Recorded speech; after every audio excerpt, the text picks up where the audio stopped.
안녕하세요. 노아입니다. 최근 삼성전자가 지루한 횡보를 이어가고 있죠.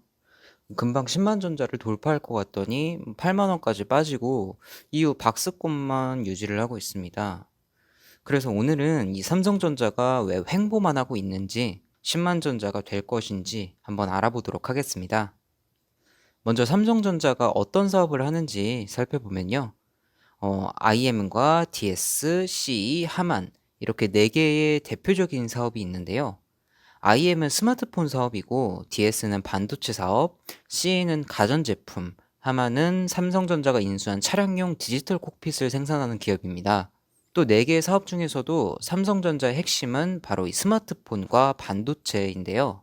삼성전자 매출 비중을 보면 스마트폰 사업이 46%고 반도체 사업이 41%로 두 사업만으로 매출 비중이 80%를 넘어갑니다.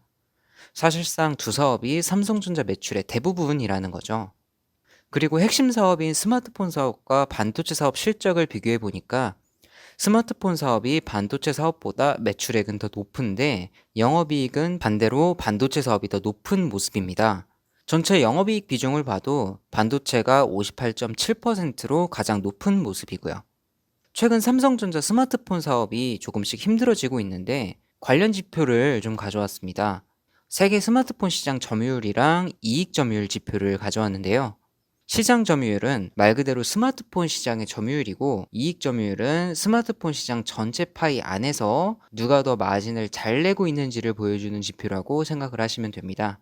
일단 지금 문제가 애플에게 시장 점유율을 뺏기고 있습니다. 이익 점유율을 보시면 애플이 70%가 넘어가는 압도적인 모습을 보실 수 있으실 텐데요. 애플은 프리미엄 포지션을 고수하고 있고 삼성전자는 그런 애플에게 맞서서 가성비로 시장 점유율을 높이겠다는 전략인데 최근 1년에서 2년 들어서 애플 시장 점유율이 삼성전자를 이기는 모습을 보여주고 있습니다. 삼성전자가 그래도 시장 점유율 20%는 계속 지켜줬었는데 최근 들어서는 그마저도 작년 4분기에는 16%까지 내려간 모습이고요. 가뜩이나 가성비로 가격 경쟁을 하느라고 마진도 많이 줄여서 이익 점유율이 14%, 15% 이렇게 나오는데 시장 점유율까지 애플이랑 비슷해져 버리면 이제 삼성전자 입장에서는 꽤 힘들어지는 거죠.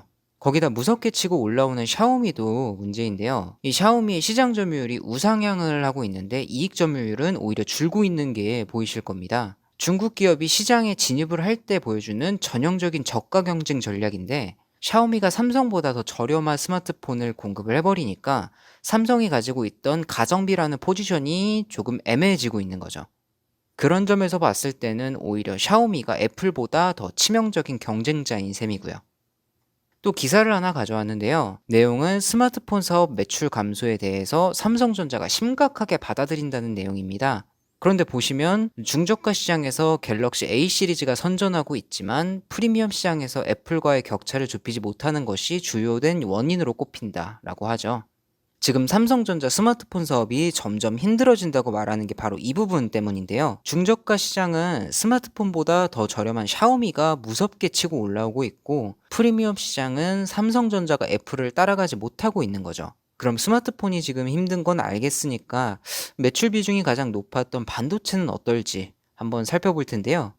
삼성전자 반도체 사업은 반도체 종류별로 다르게 하고 있습니다. 메모리 반도체는 설계, 생산, 유통까지 삼성전자에서 전부 다 진행하는 IDM 사업으로 진행을 하고 있고 비메모리 반도체는 다른 회사에서 설계된 반도체를 위탁 생산을 해주는 파운드리 사업을 진행하고 있는데요. 파운드리 사업을 먼저 살펴보면 세계 파운드리 시장 점유율이 TSMC가 54%로 압도적이죠. 이 파운드리 분야는 TSMC라는 대만 기업이 아주 꽉 잡고 있어서 삼성전자는 볼륨 자체가 많이 부족한 모습입니다. 실제 메모리 반도체와 비메모리 반도체 실적을 비교를 해봐도 메모리 반도체가 압도적으로 높은 모습이고요.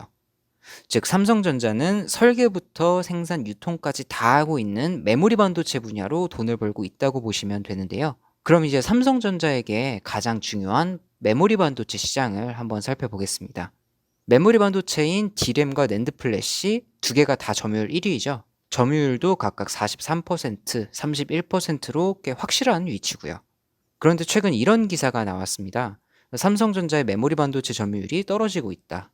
밑에 요약 내용도 46.6%에서 41.7%, 38.7%에서 33.9%라고 하죠. 실제로 삼성전자 메모리 반도체 점유율은 지속적으로 하락하고 있는데요. D램은 2016년도부터, 낸드 플래시는 2017년도부터 계속해서 점유율이 하락하고 있습니다. 이어서 아까 기사 내용을 좀 더 보니까 삼성전자의 메모리 반도체 시장 점유율이 줄어든 근본적인 이유가 기술 격차가 줄어들었기 때문이라고 하는데요.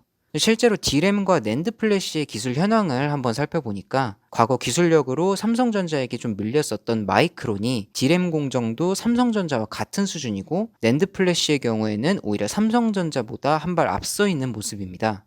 마이크론은 미국의 기업인데 최근 미국에서 반도체 관련된 지원들을 좀 많이 하고 있어서 이런 현상이 벌어지는 것으로 보여지는데요. 거기다 최근 바이든이 삼성전자를 직접 불러다가 투자를 하라고 했죠. 이게 단순하게 미국에 공장 지으라는 말이 아니고 중국과 미국 두 개 중에 선택을 하라는 겁니다. 예전부터 미국과 중국 사이에서 어느 한쪽 편을 따로 들지는 않고 그냥 상황을 좀 잘 넘겨왔었는데, 이번에 바이든이 직접 삼성전자를 지목하면서 상황이 조금 달라졌습니다. 이제 확실하게 중국인지 미국인지 확실하게 정하라는 거죠. 또 다른 기사를 보시면 반도체 공급망 점검 행정명령은 사실상 중국 제재를 위한 명분 쌓기, 미중 반도체 전쟁을 대대적으로 준비를 한다는 거죠. 거기다 인텔이랑 자국 기업의 파운드리 육성 방안을 마련 중이라고 하는데, 미국 정부가 대대적으로 밀어준다는 내용이에요. 결국 미국을 선택하라고 압박하고 있는 겁니다. 삼성전자의 입장에서는 현재 매출 비중에서 중국을 무시할 수가 없기 때문에 지금 고민이 깊어지는 걸로 보여지는데요. 미국을 선택하느냐, 중국을 선택하느냐에 따라서 회사의 명운이 달렸다고 해도 과하지가 않기 때문에 지금 삼성전자가 조금 신중한 모습을 보이고 있습니다. 하지만 또 아쉬운 게 우리에게는 이미 선례가 있는데요. 바로 대만의 TSMC입니다. 과거 TSMC도 지금 삼성과 비슷한 상황에서 미국을 선택했었는데, 이후에 TSMC가 원래 있었던 중국 수주 물량을 전부 다 거절을 했고, 그래서 단기적으로 TSMC의 실적이 하락할 것으로 예상이 되었죠. 그런데 미국에서 유럽 쪽이나 다른 쪽의 수주 물량을 TSMC로 다 몰아줘 버렸고, 그래서 오히려 TSMC가 그의 가장 높은 실적을 기록했었습니다. 이러한 선례를 봤을 때 삼성전자의 선택에 어느 정도 정답이 정해져 있는 게 아닌가 싶은데요. 거기다 지금 스마트폰 시장 점유율 문제도 중국 기업인 샤오미를 만약 저지한다고 하면은 삼성전자의 큰 숙제 하나가 풀리는 셈입니다. 또 반도체 시장도 미국의 마이크론이 미국 지원으로 탄탄한 자금력을 가지고 공격적인 기술 개발로 성장한 건데, 삼성전자도 동일하게 미국 지원을 받으면서 성장을 한다면 지금보다 더 입지를 단단하게 만들 수도 있겠죠. 다시 차트로 한번 돌아가 볼 텐데요. 사실 지금 구간에서 기술적 분석에 대한 게 큰 의미는 없습니다. 다른 것들은 사실 의미가 없을 정도로 미중 반도체 이슈가 너무 크기 때문에 뭐 다른 리스크나 뭐 모멘텀 이런 게 영향을 주기가 힘든 상황이고, 또 미국이나 중국이냐 이 선택에 따라서 위에서 말씀드렸던 리스크가 사라지기도 하고 다른 리스크가 생겨나기도 하고요. 아마 이 지루한 행보를 깨고 삼성전자가 상승하려면 삼성전자의 결단이 빠르게 필요해 보이는데요. 그리고 그 결단이 만약에 미국의 손을 잡는 거라면 10만 전자까지 달려가지 않을까 싶습니다. 오늘 영상은 여기까지고요. 다음에 더 좋은 정보로 찾아뵙도록 하겠습니다. 감사합니다.